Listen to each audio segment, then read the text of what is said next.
বিতর্ক জামাত ইসলামের পিছু ছাড়ছে না। একদিকে পটুয়াখালীতে জামাতের এক নেতা, উপজেলা যুব জামাত সভাপতি কট মামলা হয়েছে, তিনি পলাতক, ধর্ষণের অভিযোগ এবং ভ্রূণ নষ্ট করার অভিযোগ, জোরপূর্বক গর্ভপাতের অভিযোগ। আর একদিকে জামাতের এক এমপি কুষ্টিয়ার, যিনি ইউএনওকে তার দলবল নিয়ে ফুল দিয়ে শুভেচ্ছা জানিয়েছে। এটা জামাতের লোকজনও ভালোভাবে দেখছে না, স্থানীয়রাও মনে করছে যে আমাদের দুর্ভাগ্য এরকম অযোগ্য গার্ডস বিহীন লোককে এমপি নির্বাচিত করে। যে এমপি নিজের ওয়ারেন্ট অফ প্রেসিডেন্ট সম্পর্কে ধারণা রাখে না, নিজের অবস্থান সম্পর্কে, নিজের হাল মাকাম সম্পর্কে জানে না, তিনি কিভাবে জনসেবা করবেন? একজন এমপির অনেক উপরে, একজন ইউএনওর অনেক উপরে একজন এমপি, বরং ডিসিরাও এমপিদেরকে স্যার স্যার স্যার স্যার বলে, অনেকটা চেয়ার ছেড়ে দেয়। নিজের অফিসের চেয়ার ছেড়ে দেয় না, কিন্তু বাইরে কোথাও গেলে যে এমপি আসছেন, স্যার স্যার বসে, বড় চেয়ারে এমপি বসে। ডিসির ক্ষেত্রে সেখানে ইউএনও তো কিছুই না।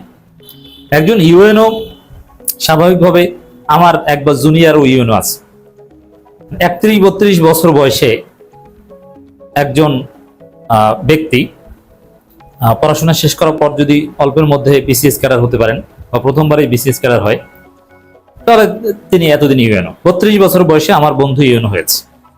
এবং অনেক ইউএনও আছে তার অফিসের বাইরে অন্য কোথাও থার্ড কোনো প্রোগ্রামে, যেমন আমার অভিজ্ঞতা আছে যে ইউএনও, কিন্তু আমি গেছি, সে আমাকে চেয়ার ছেড়ে দিয়েছে। ঢাকা বিশ্ববিদ্যালয়ের ভিতরে এই ঘটনা ঘটেছে। তো দর্শক, এটা দ্বারা বুঝালাম যে ইউএনও মানে অনেক ছোট কিছু বয়সে, পোস্ট পজিশনে, সেখানে একজন নির্বাচিত এমপি এটা অনেক বড় কিছু। একজন এমপি একজন ইউএনওকে ফুল দিয়ে শুভেচ্ছা জানাতে যাবেন, এটা বাংলাদেশের যে পলিটিক্যাল কালচার, ট্র্যাডিশন, প্র্যাকটিস, এগুলোর পরিপূর্ণ উল্টা। যে বড়রা সংবর্ধনা নেয়, বড়দেরকে ছোটরা সংবর্ধনা দেয়, দেখা করতে যায়, লবিং করতে যায় ফুল দিয়ে, যে আপনি আসছেন, এই যে আমরা আপনাকে শুভেচ্ছা জানানো, আমার দিকে একটু খেয়াল রাখেন। তাহলে বিষয়টা অনেকটা এখানে এরকম। ইউএনও অনেক পাওয়ারফুল জিনিস, এমপি ধৈঞ্চা, এমপি ফুল দিয়ে বুঝাতে চাচ্ছে যে স্যার, আমি তো এই এলাকার এমপি, আমার দিকে একটু নজর দিয়ে। বিষয়টা এইভাবে মানুষ ব্যাখ্যা করছে, এবং বাংলাদেশের রাজনীতির রিয়ালিটি এটা।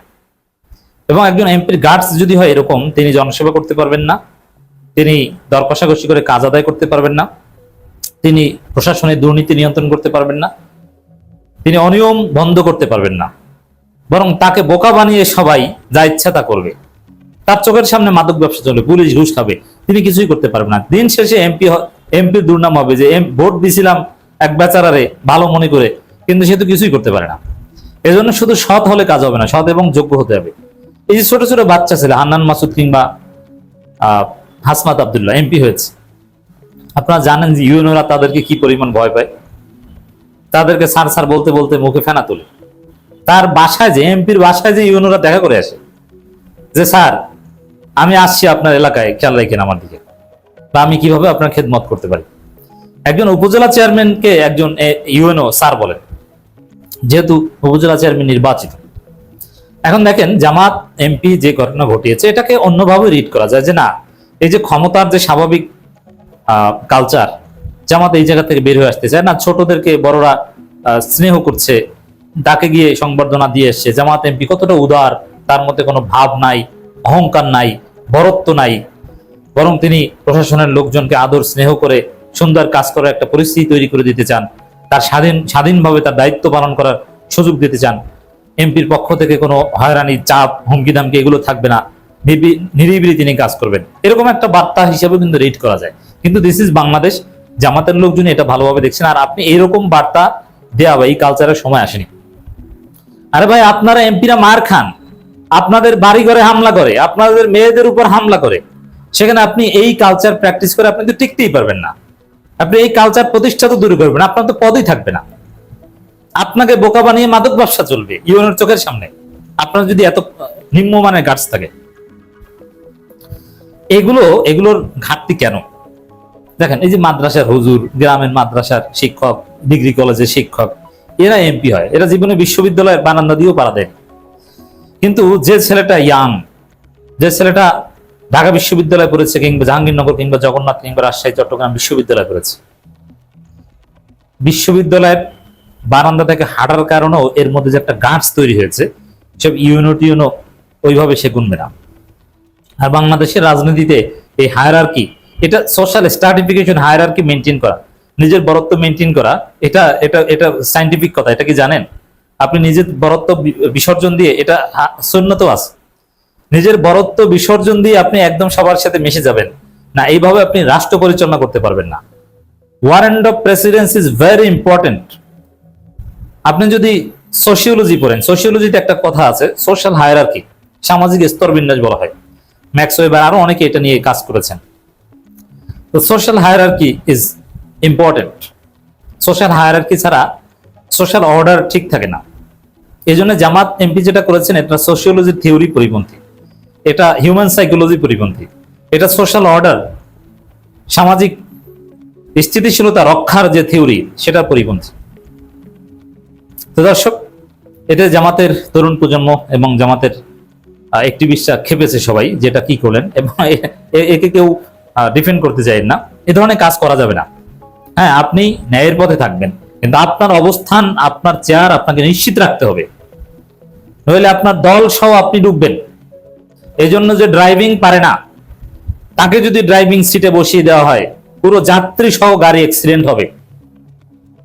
তো এই জন্য বলবো, জামাত এমপিদের আরো ট্রেনিং দেন। আর এমপি পদ, এমপি, এটা আমি নির্বাচনে আগেও বলেছি, অনেকবার বলেছি, অনেক অসন্তুষ্ট হয়েছেন যে জামাতের এমপি ক্যান্ডিডেট যারা, তাদের 90% যোগ্য না। কারণ এমপি লেজিসলেচার, তার আইন প্রণয়নের জ্ঞান থাকা লাগবে। তো সে কি আইন প্রণয়ন করবে, সে আইনের বুঝে কি বা বুঝে কি না, এ বিষয়ে তার দক্ষতা কি, আইন প্রণয়ন করতে কি কি জ্ঞান লাগে, এক্সিস্টিং ল সম্পর্কে জানা লাগে, psychology, sociology, social anthropology, history, legal history, অনেক কিছু আপনাকে জানতে হবে। তারপর না আপনি আইন প্রণয়ন করতে পারবেন, যোগ্য হয়ে উঠবেন। যাদেরকে নমিনেশন দিয়েছে জামাত, তারা আইন প্রণয়ন করতে যোগ্য কিনা। এখন পার্লামেন্টে তাদের যারা জিতে এসেছে, তাদের ভূমিকাটা কি সন্তোষজনক? না। কিন্তু যারা যোগ্য ছিল, তাদের পারফরমেন্স ঠিকই সন্তোষজনক। এজন্য বিশ্ববিদ্যালয় পড়ুয়া, আধুনিক, তরুণ, উচ্চশিক্ষিত, এরকম জামাতের অনেক লোকজন আছে, কিন্তু জামাত তাদেরকে কাজে লাগাতে পারে না। তাদেরকে ধারণ করে কাজে লাগানোর ব্যবস্থা করে, জামাতের যোগ্য লোক বিএনপি, আওয়ামী লীগের চাইতে কোনো অংশে কম না। বিশেষ করে সাবেক শিবির যদি বিবেচনায় নেন, হয়তোবা একদম সাবেক সচিব, বড় আইনজীবী, এগুলো বিবেচনায় বিএনপি, আওয়ামী লীগ আগানো, কিন্তু তরুণ বিবেচনায় শিবিরের ছেলেরাই সবচেয়ে যোগ্য। তো এই ছেলেদেরকে ধারণ করে তাদেরকে কাজে লাগানোর মতো উদ্যোগ জামাতকে নিতে হবে। একদিকে কুষ্টিয়ার এমপি করেন এটা, আর একদিকে পটুয়াখালীতে জামাত নেতা ধরা খায়, তার আগে সাতক্ষীরার জামাত এমপি ধরা খেলো। জামাতের সময়টা ভালো যাচ্ছে না। এটা এখানে এই জায়গায় আত্মসমালোচনা করতে হবে এবং জামাতকে নিজেদের ত্রুটি বিচ্যুতি সংশোধন করে সামনের দিকে এগিয়ে যাওয়ার চেষ্টা করতে হবে। এগুলো আত্মসমালোচনা হিসাবে, ত্রুটি হিসাবে নোট করতে হবে। ঘুরিয়ে পেঁচিয়ে যদি এখানে অপব্যাখ্যা দিয়ে আপনি এড়িয়ে যাওয়ার চেষ্টা করেন, সংশোধন না করার, তাহলে এটা আত্মঘাতী হবে।